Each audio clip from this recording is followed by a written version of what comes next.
سبحان اللہ بحمدہ سبحان اللہ العظیم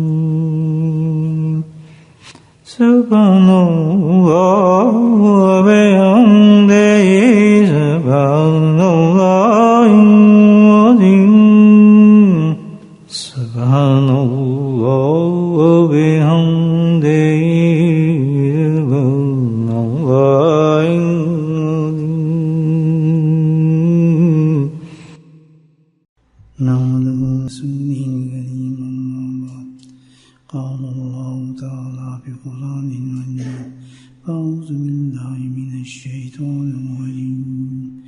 بسم اللہ الرحمن الرحیم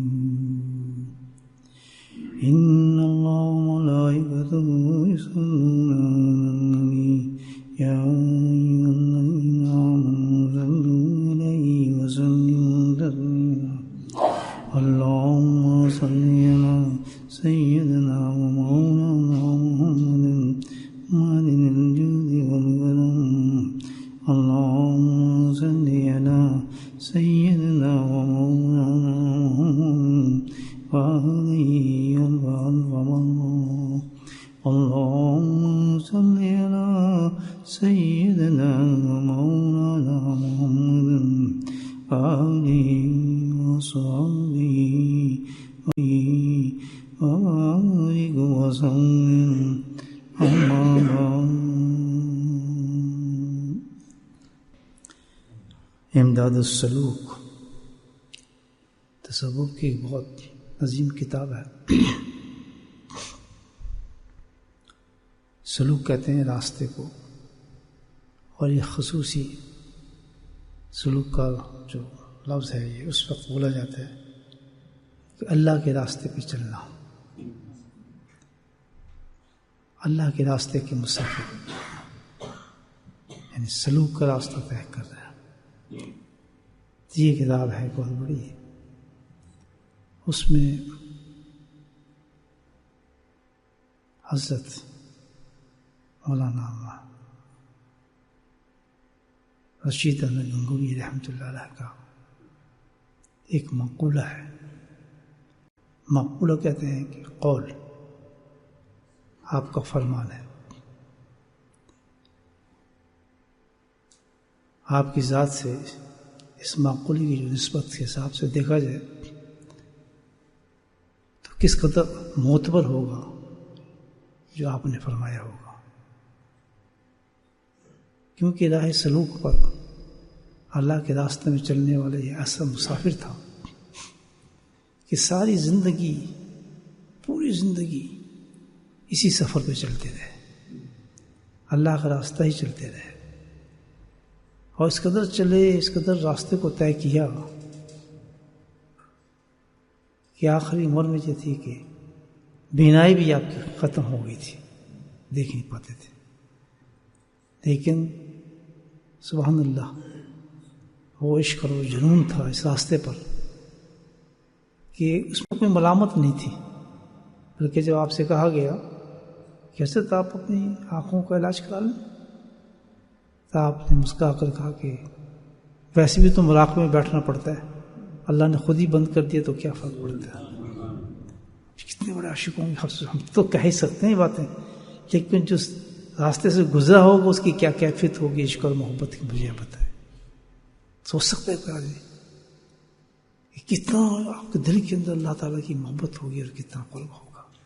تو اب میں آپ سے کہتا ہوں جو ایسا مسافر ہو راستے پہ چلنے والا، جیسے آپ کسی سے راستہ پوچھتے ہیں یا فلاں شہر کا میں راستہ چاہیے، تو وہ آدمی جو ہے روزانہ صبح شام جاتا ہے اس راستے پہ، بس ڈرائیور ہو، صبح جاتا ہے شام کو آتا ہے، تو وہ کہہ دیا ہاں آپ اس پہ چلے جائیں، بس اتنا معتبر ہوگا بات کرنا کہ یار اس نے جو کہا ہے یقیناً یہ راستہ تو یہی ہے، بس اس پہ تو ہم پہنچ جائیں گے کیونکہ اس نے کہا ہے۔ تو اس کی ایکسپیرئنس سے، اس کے تجربے سے ہم اس کی بات پہ اس قدر پکا یقین کر جائیں گے کہ بس سوال ہی پیدا نہیں ہوتا، اس نے کہا ہے راستہ صحیح ہوا۔ تو یہ وہ ہستی ہیں راہ سلوک میں بتایا کہ ایک مثال دے کے بتایا کہ جنہوں نے اپنے جسم کے حصوں کو ختم کیا اس راستے پر، ان کا فرمان کتنا قیمتی ہوگا۔ یہ تو سمجھنے پہ ہے نا. ہم کہاں باتیں سمجھتے ہیں, یا ہمیں ان باتوں کی ضرورت ہی نہیں ہے حقیقت میں. تو صحیح مسافر ہو تو اس کو اثر ہوتا ہے نا, باتوں کی قیمت کا پتہ ہوتا ہے.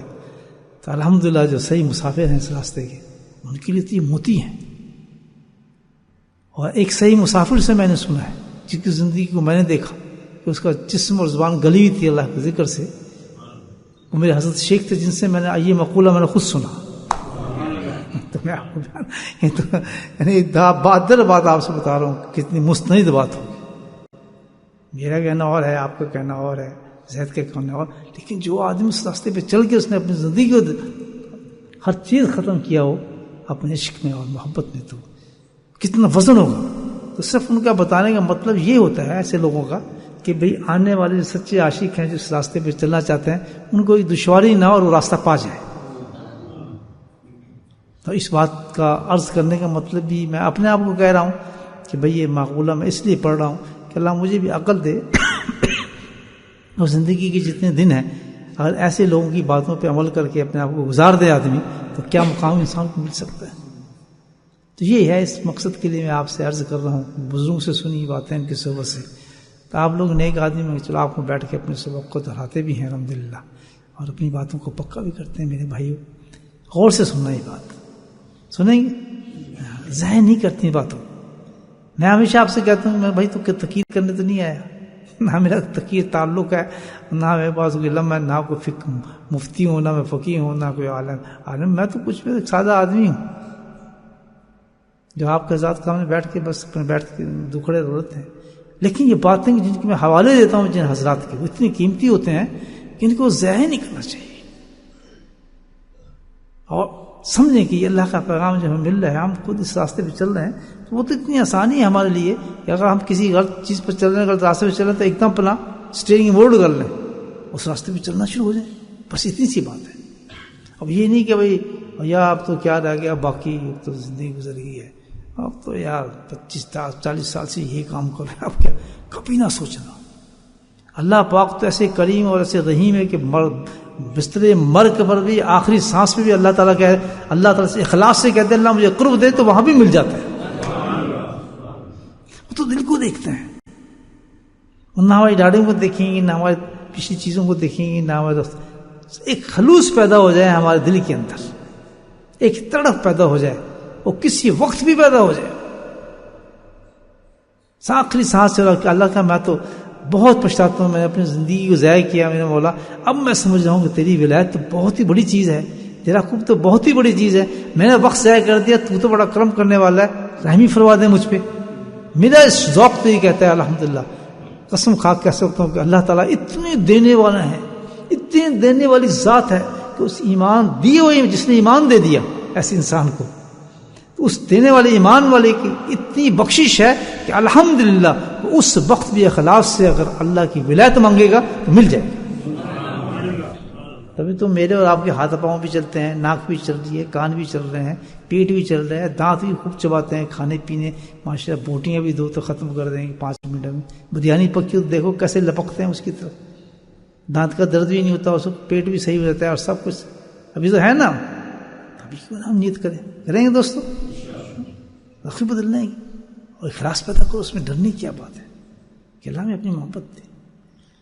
تو یہ اتنا قیمتی معقولہ ہے, اگر ہم اس پر سمجھ لیں تو بڑا معاملہ صحیح ہو جائے.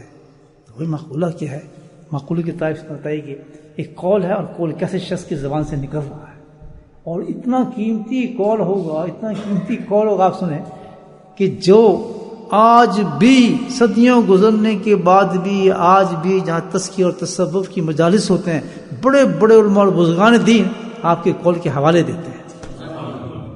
تو اللہ نے اس قول کو کتنا ایکسیپٹ کیا ہوگا. جس چیز کو اللہ پسند کر لیتے ہیں, جس کو اللہ تعالیٰ قبول کر لیتے ہیں, جس کو قبول کرتے ہیں, تو اللہ سبحانہ تعالیٰ اس کو چھپاتے ہی نہیں, بلکہ اس کی قبولیت کا درجہ یہ صاف پتہ چل جاتا ہے کہ وہ رہے دنیا تک چلنا شروع ہو جاتی ہے. ابھی آپ فضائل اعمال ہے تو حضرت اس نے اس سے نہیں کیا ہوگا کہ اتنی اونچی چلی جائے گی, اتنے لوگ پہنچ جائیں گے. آپ سے تو فرمائش کی آپ نے, نماز کے فضائل لکھ دی, کس نے فضائل اعمال لکھ دیے. اتنا اخلاص اور اتنی مقبولیت کیوں ہوئی؟ اس لیے اللہ سبحانہ تعالیٰ کو آپ کی اخلاص اور محبت اور قرب کا درجہ اتنا محبوب اور پسند آیا آپ نے اس کو اونچا ہی کر دیا ہے، ایسے نہیں. تو یہ لوگ کی بھائی باتیں بڑی عجیب ہوتی ہیں. جب کسی بزرگ کا حوالہ دیا جائے تو پھر ہمیں بہت چوکنا ہو جانا چاہیے، کان آنکھ سیدھے کر لینے چاہیے، اللہ کا شکر کرتے ہوئے جھولیوں کو پھیلا دینا چاہیے، اس موتی کو جھولی کو سمیٹ کے باندھ لینا چاہیے سینے کے ساتھ. کریں گے بھائی؟ اب مقولہ بتاتا ہوں آپ کو کیا قول فرمایا آپ نے. راہ سلوک کا قول ہے. فرماتے ہیں بھائی سنو، حضرت فرماتے ہیں کہ اللہ کے قرب، اللہ کی ولایت، یہ بہت بڑا درجہ ہے. یہ سلوک کی بات کر رہے ہیں نا. جب آدمی چلتا ہے کہ کہاں جا رہا ہو، لندن، تو اس کے لیے سب سے بڑی چیز منزل کیا ہوگی؟ بولو اونچا. ایک آدمی گلاس کو جانا چاہتا ہے تو اس کے لیے سب سے بڑا اس راستے میں منزل کیا ہوگی؟ اونچا بولو. تو اب راہ سلوک پہ جو چلنا چاہتا ہے اس کی منزل کیا ہے؟ اللہ کا قرب، اور یہ ہماری منزل ہے. یہ ذکر کرنا، یہ آنا، یہ بیٹھنا، یہ بیت ہونا، بزرگوں کی باتیں سننا، اور یہ سب کچھ کیا ہے؟ ہم چاہتے کیا اس سے؟ اپنی نیتوں کو ہم صحیح کر لیں. اب ہم یہ کیوں کر رہے ہیں؟ ہم صبح شام ذکر کیوں کرتے ہیں؟ ذکر کی طرف کیوں ہم بھاگتے ہیں؟ کیوں لوگ سفر کر کے اللہ کے ذکر کرنے آتے ہیں؟ ہمارے چودھری صاحب بیچارے ہیں، بیمار ہیں، بوڑھے بھی ہیں اور جناب بیمار بھی ہیں اور 70 بیماری ہیں. پہلا فکر انہوں نے جو مجھ سے مل کے کہا، بڑی اونچی بات کہی، اللہ کرے وہ بات قبول بھی ہو جائے تو بڑی اونچی بات. کہنے بھائی جی آقا نے سلام کیا، اسلام پہلا فکر جو کہا کہ آپ کی محبت نے مجھے کھینچ لیا. ان کی بیٹی بھی ہے، بیٹے بھی ہیں، نواسی بھی، چاچے پاچے، پتہ نہیں کون کون ہوگا، کسی کا نام تو نہیں لیا. وہ سب سیکنڈری تھے. کیا چیز لے کر آئی ان کو؟ کمر ٹوٹی ہوئی ہے، ہاتھ ٹوٹا ہوا ہے، مڑا پہ ہاتھ ہے، ڈنڈے. تو یہ کیا ہے؟ الحمدللہ یہ سلوک پہ چلنے والے لوگ ہیں. ان کو کون چیز چلاتی ہے؟ محبت چلاتی ہے. منزل پہ کون پہنچاتے ہیں؟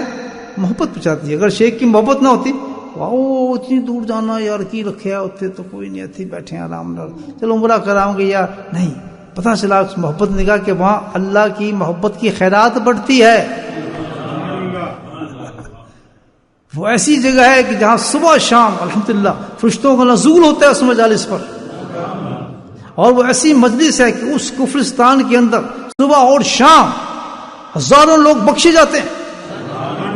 ذکر کے بعد بخشش ہے. یہ ایسی وہ جگہ ہے ہر لوگ بخشے جاتے ہیں الحمدللہ، ڈھیر لگ جاتے ہیں بخشش. اور رمضان کے اندر تو ہزاروں درجوں کے حساب سے پوری دنیا میں اللہ تعالیٰ اس مجلس کی وجہ سے بخش دیتا ہے. تو یہ محبت کا چلو بھائی وہاں کیوں نہ چلے، وہاں جا کے کیا فائدہ ہوگا، کیا گپے شپے ماریں گے. صحیح کہہ رہا ہوں غلط کر رہا ہوں دوست؟ ہم آپ خوش قسمت ہیں یا نہیں ہیں؟ اتنی بڑی بات. تو یہ کیا ہوا؟ راہ سلوک ہے. تو راہ سلوک کی منزل کیا ہے؟ اللہ کا قرب، اللہ کی محبت، اللہ کی معرفت. جو یہ چاہنا چاہتا ہے وہ سب سے پہلے بیعت بھی ہوگا، کسی اللہ والے کے پاس بھی جائے گا، اور جو اس کی بات بھی سنے گا، جب اس نے منزل حاصل کرنی ہے. آپ کرتے ہیں سب کچھ، یہ اینٹی چلتے ہیں. کہا جائے رائٹ تو چلتے کیا ہیں؟ لیفٹ. وہ تو کبھی کامیاب نہیں ہوگا. آپ کو بتایا بندہ ہے کہ بھئی آپ رائٹ مڑنا ہے، پھر لیفٹ مڑنا ہے، پھر آپ کی منزل آ جائے گی. آپ کہنے جی پہلے میں لیفٹ مڑوں گا پھر رائٹ مڑوں گا، میں نے منزل پہ جانا ہے. اگر ایسا کوئی مسافر ہے تو میں اس کو سلام کرتا ہوں، بہت سلام ہے تجھے، کیوں اپنا ٹائم ویسٹ کرتا ہے؟ گھر بیٹھ اپنے دیکھ، ٹی وی شی وی چل رہے ہیں، پروگرام اچھے آ رہے ہوں گے، کیوں ضائع کرتا ہے وقت؟ ایسا تو کوئی نہیں نا ہمارے میں انشاءاللہ. بولے نہیں، جو ہے تو چینج کر لے اپنے آپ. فضول بات ختم، وقت ضائع نہیں کرنا چاہیے. تو آپ کا مقولہ یہ فرمایا کہ جو اس راستے پہ چلنا چاہتا ہے اس راستے کی منزل ہے محبت، اللہ کا قرب. یہ حضرت فرماتے ہیں. اب اس منزل کو حاصل کرنے کے لیے، اب یہ بڑی قیمتی بات ہے جو ہمارے کام کی ہے. اس منزل کو حاصل کرنے کے لیے فرماتے ایک بات یاد رکھنا، اللہ پاک جو سب سے پہلے نشانی بتاتے ہیں، جس عمل کی توفیق دیتے ہیں، یا وہ کہہ رہے ہیں مجھے نہیں پتا، وہ آدمی کہہ رہا ہے جس نے اس منزل کو پایا ہے. مثال میں نے آپ کو دے دی. اس منزل کو، قرب اور اللہ کی محبت کو پانے کے لیے اللہ پاک سب سے پہلا جو عمل اس انسان کو دیتے ہیں وہ کون سا ہے؟ اللہ کا ذکر ہے. تب سے پہلے اللہ کا ذکر اس کو عنایت فرما دیتے ہیں. الحمدللہ. جس کو اللہ کا ذکر مل گیا، حضرت فرماتے ہیں سمجھو الحمدللہ یہ نشانی ہے کہ اللہ تعالیٰ نے اس سے محبت کر لی. اللہ اکبر، کتنی بڑی بات فرمائی، کتنی بڑی بات. یہ وہی ہیں حضرت گنگوی رحمۃ اللہ علیہ. حضرت نے یہ بتایا کہ ایک دفعہ دوپہر کا وقت تھا، آپ اپنے حجرے کے اندر موجود تھے اور باہر کون دو بیٹھے تھے؟ 2 آدمی. کون تھے 2 آدمی؟ سخت دوپہر میں حضرت ذکریہ رحمۃ اللہ علیہ اور آپ کے چچا حضرت الیاس رحمۃ اللہ علیہ. خود لکھے ہم 2 باہر بیٹھے ہوئے تھے، دوپہر کا سخت وقت تھا، حضرت اپنے حجرے میں تھے، آنکھوں سے نابینا تھے، نظر نہیں آتا تھا. تو یکا یک، ہمیں نہیں پتا تھا کہ یہ ہوگا، آپ نے دروازہ کھولا حجرے کا، باہر تشریف لائے اور پوچھا کہ کوئی ہے بھائی، بیٹھا ہے کوئی؟ تو میں نے اور میرے چچا جان نے کہا جی ہم بیٹھے ہیں جناب، میں ذکریہ ہوں، یہ الیاس موجود ہے یہاں پر. تو فرمایا بھائی میری یہ بات غور سے سن لینا، غور یعنی پہنچا بھی دینا یہ کہ کسی حالت میں بھی آپ ذکر کریں گے. اللہ اکبر.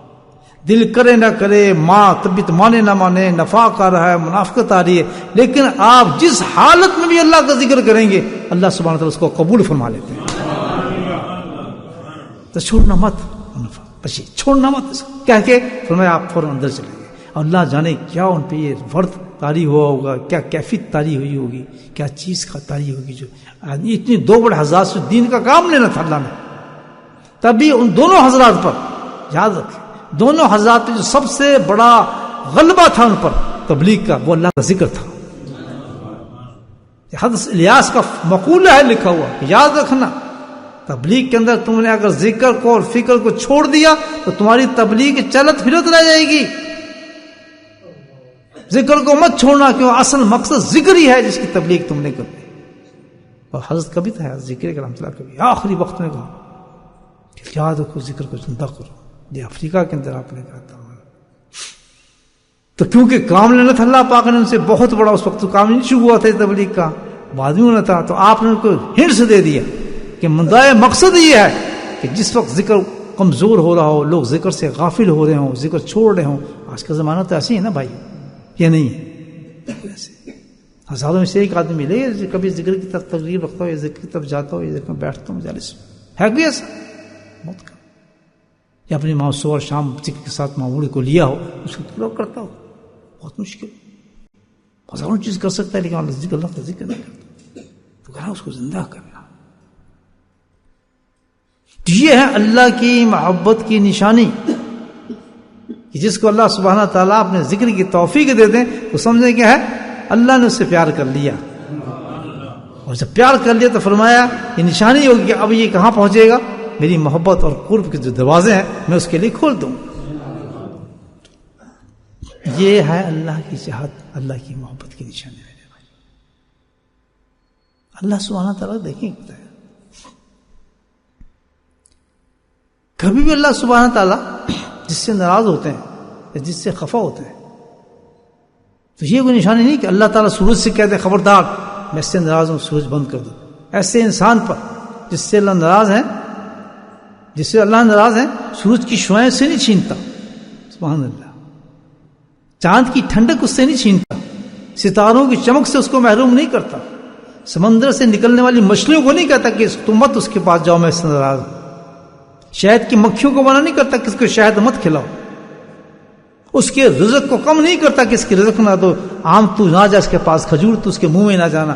اے فلاں رزق وہ تو قادر ہے، مطلق ہے، وہ تو ہر چیز کو حکم دے سکتا ہے. کون کہنا ہے اسے اس کے منہ میں کیا چیز جا سکتی، جا ہی نہیں سکتی. لیکن اللہ تعالیٰ کی یہ سنت الہی نہیں ہے. وہ یہ نہیں کہتا کہ تو اس کو کھانا نہ دے، اس کو روٹی نہ دے، اے سورج تو بند ہو جائے اس کے لیے، اے سانپ اس کو پکڑ لو تم. کبھی کسی چیز سے محروم نہیں کرے گا اللہ سبحانہ تعالیٰ جس سے اللہ ناراض ہوتے ہیں. اور یہی سب سے بڑی ہماری غلط فہمی ہے. آج ہمیں سمجھ لینا چاہیے یہ بات. اس چیز میں انتظار نہ ہے کہ اللہ مجھ سے ناراض ہے. سورج تو نکل رہا ہے، میں تو دھوپ سیک رہا ہوں، ماشاء اللہ. چاند بھی نکل رہا ہے، میں تو فلاں کام بھی کر رہا ہوں، میرا کام تو یہ بھی چل رہا ہے. اللہ ناراض ہوتا یہ کیوں مجھ سے کام ہوتا، مجھے روٹی کیوں ملتی، مجھے کھانا کیوں ملتا. بالکل یہ نشانی نہیں ہے کہ اللہ سے اس کا سروکار ہی نہیں ہے. اس کی چیزوں کی اللہ کے یہاں اہمیت ہی نہیں ہے. حقیقت میں کیا ہے، اللہ کی نظر سے ڈسٹ بھی نہیں ہے چیزیں. ہاں جس سے اللہ ناراض ہوتے ہیں اس سے سجدت کی لذت چھین لیتے ہیں. اذانوں کی جو آوازیں اس کے سینے پہ بھاری ہو جاتی ہیں. رات کا اٹھنا اس کے لیے اتنا مشکل ہو جاتا ہے، اتنا مشکل ہو جاتا ہے، اس کو پتہ ہی نہیں کہ اس کی لذت کیا ہے. سجدتوں کی دعاؤں کی لذتوں سے وہ محروم ہو جاتا ہے، سمن بکمن ہو جاتا ہے، بالکل اس کے ذہن، اس کے زبان، ان چیزوں سے وارد ہوتے، آپ اس کو تو تصور نہیں ہوتا کہ اس کی لذت کیا ہے۔ رات کے اٹھنے میں، سجدے کے اندر، تہجد میں لذت کتنی ہے میرے بھائیوں! یہ ایک سجدے کی لذت اتنی زبردست لذت ہے، اتنا ٹیسٹ ہے اس کا، اتنا ٹیسٹ ہے۔ اگر اس کا ٹیسٹ پہنچنا چاہتے ہو تو امام حسین سے پوچھو کرم اللہ میں، جنہوں نے سجدہ کیا، کہ کیا سجدے کی قیمت دی تھی۔ جان نہیں مانگی، پانی نہیں مانگا، سو ایک چیز کہا انہوں نے، مجھے آخری سجدہ کرنے دو، اور اس میں آپ نے جان دی۔ یہ اتنی زبردست لذتیں ہیں قرآن کی تلاوت کی لذت، سبحان اللہ۔ ان پڑھنے والوں سے پوچھو کہ جن کی ساری راتیں قرآن کے صفحات میں ہی گزر جاتی ہیں پڑھتے پڑھتے، ان کی لذتیں ختم نہیں ہوتی، لذتیں ہیں۔ راج پہ حضرت نبی کریم صلی اللہ علیہ وسلم نے دیکھا کہ ساری جنت کی حوریں ایک انسان کو جھانک جھانک کے دیکھ رہی ہیں، اشتیاق سے دیکھ رہی ہیں، اتنی محبت سے دیکھ رہی ہیں۔ کیا اللہ نبی پاک نے پوچھا، جیوی سے یہ کون ہے، کس کو جھانک رہی ہیں؟ کہتی یہ تو آپ کا ساتھی ہے۔ میرے ساتھی کون ہے یہ؟ فرمایا یہ ذوالنورین ہے، حضرت عثمان رضی اللہ تعالیٰ عنہ، جن کو حوریں اس طرح محبت سے جھانک رہی ہیں، ساری جنت کی حوریں۔ اچھا، نہ ابو بکر تھے، نہ حضرت عمر تھے، حضرت عثمان ہے، کہتے ہیں حضرت عثمان ہے، یہ اشتیاق کر رہی ہیں ان کے بارے میں ابھی سے، یہ حال ہے۔ آپ تشریف لائے تو عثمان کو، عثمان بن عفان جی تو بتاؤ، رات میں نے جو بات تمہاری دیکھی ہے کیا عمل کرتے ہو؟ تو رونے لگے، تھا میں تو خاص عمل تو نہیں کرتا، ہاں ایک چیز ہے میں جو آپ ہی سے سنی تھی، آپ ہی سے سنی تھی، اور آپ کے سننے کے بعد آپ ہی کے سننے سے مجھے برکت آئی، تو اس کا ٹیسٹ اتنا آ گیا مجھے، اتنا ٹیسٹ تھا اس میں کہ میں اس کا تصور ہی نہیں کر سکتا، تو زندگی گزر گئی وہ میں کبھی چھوڑا ہی نہیں، اس کو چھوڑ نہیں سکتا۔ عثمان کیا چیز تھی؟ جس دن آپ نے فرمایا تھا کہ تہجد بڑی میٹھی چیز ہے، اس دن سے اس کی مٹھاس میں ڈوب چکا ہوں میں، اتنی لذیذ چیز تہجد پہ اٹھنا اور سجدے کرنا۔ فرمایا یہ تو وہ اشتیاق تھا، چیز تھی، اس نے مجھے اس چیز سے اس کی لذت جو میں نے دیکھی۔ فرمایا تو مقام تو اس کا اتنا زبردست ہے۔ میرے بھائیو، ہم ٹیسٹ لیس ہو گئے، جب زبان کے اندر آپ دیکھیں پیٹ خراب ہوتا ہے نا، تو پھر آپ قورمہ کھا لیں، مرچیں کھا لیں، کچھ کھا لیں، یار مزہ نہیں آ رہا، رس نہیں آ رہا، یا لطف نہیں آ رہا، زبان کا ٹیسٹ غائب ہو گیا۔ تو ہمارا روحانی زبان کا ٹیسٹ غائب ہو گیا، ہمیں پتہ ہی نماز ہے کیا، سجدے ہے کیا۔ بڑے آرام سے کوئی ایک شخص کہتا ہے نا، بڑے آرام سے کہتا ہے کہ تم نماز ہی پڑھتے؟ وہ یار نہیں پڑھتا نماز، یار بس ٹھیک ہے یار، ٹھیک ہے نہیں پڑھتا۔ بیوقوف تو کیا بات کر رہا ہے؟ غور کر اس بات پر کہ جب کسی عمل کو تو نہیں کر رہا، حقیقت میں تو کہہ رہا نہیں کر رہا، نہیں تو نہیں کرنے والی بات نہیں، بلکہ وہ کرانے نہیں تجھے چاہتا، تجھے سجدے کی توفیق دے رہی نا، اسے تجھ سے ناراض ہے، تجھے قرآن کی لذت دینا ہی نہیں چاہتا، وہ تو تجھ سے اتنا سخت ناراض ہے کہ جو سب سے معتبر چیز ہے اس کے نزدیک، تیرے کانوں میں اذان کی آواز پہنچا نہیں چاہتا، تجھے اس سے گھبراہٹ پیدا کر دیتا ہے، اللہ کے ذکر کی طرف تیری رغبت جانے ہی نہیں دیتا، کہ اس کی سزا ہے اس انسان پر جازا۔ جس وقت یہ کیفیت انسان پہ کبھی ہو نا، یار دل نہیں کر رہا یہ کام کرنے کو، یا نماز میں مزہ نہیں آ رہا، کچھ جانے کو یار دل نہیں کر رہا، فوراً سمجھاؤ کہ رب ناراض ہو رہا ہے، مجھ سے کوئی گناہ ہو گیا ہے میری زندگی میں، اللہ کی نافرمانی میں نے کوئی ایسی کر دی ہے کہ اللہ تعالیٰ مجھ سے توفیق چھین رہے ہیں۔ یہ نشانی سب سے بڑی، جب انسانوں کو دیکھیں اس حال کے اندر کہ وہ بڑے خوش ہو کے کہتے ہیں نہیں یار اللہ دے گا توفیق، تازہ لگائیں، اللہ توفیق کیسے دیں گے، کہ آسمان سے ہوتے ہیں؟ نہیں، دے ہی نہیں چاہتا، تو نے اللہ سے تعلق جوڑنا چاہے ہی نہیں، تیرے گناہوں کے بات نہیں کہ تیرے رب تو سے ناراض ہو گیا، وہ اتنی قیمتی چیز کیسے دے دے کہ تو وضو کرے، وضو کر کے تو قدم بڑھائے، قدم بڑھا کے تو اذان کی آوازوں کو سنے، درود پڑھتا ہو تو مسجد کی طرف جائے، جانے کے بعد تو کھڑو کے جناب سجدے کرے، نمازیں پڑھے، تلاوتیں سنے، اتنی بڑی چیز تجھے عطا فرما دے۔ کتنے بڑے دھوکے میں دنیا آج ہے، دیکھیے کتنی مطمئن ہے، اتنے بڑے اللہ کی نعمت سے محروم ہونے کے بعد، اور جس کو جو دشمنوں کو دے رہا ہے چیزیں، اس سے ہم بڑے خوش ہوتے ہیں، یار بڑے کم چلتے پے ہیں، یار بڑے ہے مال ہو، تم سنا بھائی کی ہو آج کی، یہ ہم سمجھتے ہیں کہ یہ اللہ تعالیٰ، یہ تو اللہ تعالیٰ کی سب سے ناپسندہ چیز ہے، جو کیا ہے حقیقت میں جہنم کو لپیٹ کے اللہ پاک دے رہا ہے، شوگر کوٹڈ گولی ہے، یہ بھی ایک سزا ہے ایک انسان پر بہت بڑی، کہ اچھی نعمتوں سے نکال کر اللہ نے اس کو کس طرف ڈال دیا۔ سچ ہے غلط ہے دوست؟ تو جب یہ کیفیت دیکھیں، ایسی حالت آ جائے کہ اللہ تعالیٰ کی کسی حکم کی ہم تعمیر نہیں فرما رہے، جس میں اتنی بڑے انعام ہے، اب ایک ذکر کی مجلس ہے، ہمیشہ آپ ایک حدیث کیا میں سناؤں کیا حدیثیں، اب یہ حدیث کم ہے کہ جب مجلس ذکر میں انسان بیٹھتے ہیں اور جہاں مجلس ہوتی ہے اللہ کے ذکر کی، اللہ سبحانہ تعالیٰ اس مجلس کو، جو فرشتے جو ہیں اس کو گھیر لیتے ہیں چاروں طرف سے، اللہ کی سکینہ اس کو ڈھانپ لیتی ہے، اللہ کی رحمت ڈھانپ لیتی ہے اس کو، متاثر لگ رہے ہیں، اس مجلس کو فرشتے گھیر لیتے ہیں، رحمت ڈھانپ لیتی ہے، سکینہ نازل ہونا شروع ہوتی ہے اللہ کی طرف سے ان لوگوں پر، اور ابھی مجلس ختم نہیں ہوتی تو اللہ سبحانہ تعالیٰ اس مجالس میں جتنے بھی لوگ بیٹھے ہوتے ہیں اس پہ اللہ تعالیٰ اپنے قرب خاص فرشتوں کے ساتھ ان کا فخر کر رہے ہوتے ہیں، اور اس کے بعد وہ اعلان کرتے ہیں کہ مجلس نکلتے ہی کہتے ہیں اے لوگو تم بخشے بخشائے ہو۔ کسی کو ٹیسٹ ہے اس کا آج دنیا میں اس بات کا؟ اس کے مقابلے آپ فلم لگا دیں ٹی وی پہ دیکھیں، کس ساری رات بیٹھے ہیں بھائی یار پروگرام، ایک فٹ بال کا میچ لگا دیں دیکھیں آپ کتنی لذت آتی ہے۔ یہ وجہ کیا ہے کہ یہی اللہ کی لعنت ہے، اس کو لعنت کہا جاتا ہے کہ اللہ نے اس کو سزا کے طور پر اس کو محروم کر دیا، اس چیز سے اتنے بڑے انعامات سے اس کو دور کر دیا۔ خبردار، اس کو کہتے ہیں لعنت، تو ہے اس مستحق اس چیز کا تیری گناہوں کی وجہ سے۔ علاج اس کا کیا ہے؟ اس حالت میں انسان چلا جائے، دیکھیے میرا بچہ بھی نہیں ہے، میری بیوی بھی نہیں ہے، میری چاچی بھی نہیں ہے، میرا ماما بھی نہیں ہے، یار یہ کیا ہو گیا ہمارا حال؟ یہ گھر ہمارا قبرستان کیوں بن گیا؟ جس کو میں سچ سمجھ رہا ہوں اللہ کی کتاب تو کچھ اور کہہ رہی ہے، وہ تو عذاب ہے۔ جس کو میں دولت سمجھ رہی، دولت نہیں، دولت تو وہ ہے جو وہاں بٹ رہی ہے، جو مسجد میں بٹتی ہے، صبح کے وقت، شام کے وقت، دوپہر کے وقت۔ اصل دولت تو وہ ہے، اصل تو کمائی وہ لوگ کر رہے ہیں۔ یہ تو ابھی میرا ہارٹ اٹیک ہو مجھے پکڑیں گے اور جو میرا پیسہ ہے وہ تقسیم ہو جائے گا، کوئی داماد لے جائیں گے، کوئی سسر، کوئی وہ فلاں بیٹی لے جائے گی، وہ فلاں بیٹی، گھڑی وہ لے جائے گا، قمیض وہ لے جائے گا، کہتے یہ تو ایک دم نکل جائے گا، کپڑے اتار کے پھینک دیں گے، پیٹ چاک کر دیں گے، کیا ہو رہا ہے جی وہ کیا کہتے ہیں اس کو، مرنے کے بعد فلاں چیز ہو رہی ہے اس کی، آتنی وہ باہر نکال کے پھینکیں گے جس میں وہ، یہ تو سیکنڈ کی بات ہے۔ ایک سب مجھے شام کی طرح ذکر میں بیٹھے جیسے بیٹھے کرسی پہ ایک صاحب، تو میں ان کی طرف نگاہ کے دو دفعہ دیکھا، میں نے اللہ نے توجہ کی، میں ان کی طرف دیکھتا ہوں، ماشاء اللہ بڑے اچھے ذاکر تھے، بیٹھتے تھے ہمارے مجلس، دو دفعہ ان کی طرف دیکھا، میں کہا آج تو ماشاء اللہ بڑے بوڑھ میں بیٹھے ذکر کر رہے ہیں اللہ کا۔